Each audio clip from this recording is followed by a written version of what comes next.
The Southeast Produce Council celebrates 20 years as a premier produce resource, promoting the consumption of fresh fruits and vegetables. The organization is gathered this week for the Southern Innovations Expo, and it's happening right here in Music City. Chip Carter is on scene. He joins us now with an update live. Chip? It is truly a privilege to be standing here with Steve Robinson, former CMO of Chick-Fil-A and author of the new book, Covert Cows and Chick-Fil-A, How Faith, Cows, and Chicken Built an Iconic Brand. Steve is also the keynote speaker at Southern Innovations this year. Thank you so much for being with us. Well, thank you, Chip. It's a treat to be with you. So a book like this, you know all the inside stories. Well, I worked there for 35 years. I should, and it took me almost 2 years to write it and get it edited and get it produced. More work than I thought it would be. I would think maybe the hardest part would have been figuring out what stories to leave out rather than what stories to put in. You're correct. I tried to write it first and foremost for the Chick-fil-A family because they're growing so rapidly, a lot of new faces in the business. But as I got farther into it, there were clearly lessons to be learned that I thought the marketplace would also enjoy hearing. So I'm willing to bet that probably 90% of the people watching us at this moment have been in a Chick-fil-A in the last month or so. Well, I hope so. I have a penchant. I hope they keep coming, too. Yeah, I think they will. You guys have put it up. We hear questions all the time.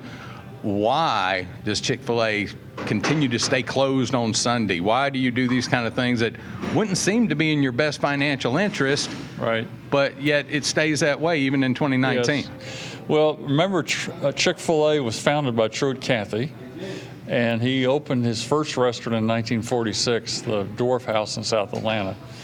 He wasn't open a week, and he decided, I'm not going to open on Sunday. And he, principally, two reasons. Number one, he said, I don't want to work on Sunday. And number two, I'm not going to ask people to do something I'm not willing to do. As the business grew, he simply stayed committed to that principle because he discovered that a day of rest was actually a very productive decision. He used to joke that if I can't make a profit in 6 days, I'm in the wrong business, so I might as well stay closed on Sunday.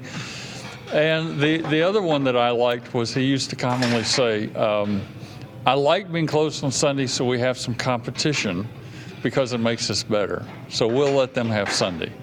The reality is that is a cultural benefit, but it's also a cultural statement.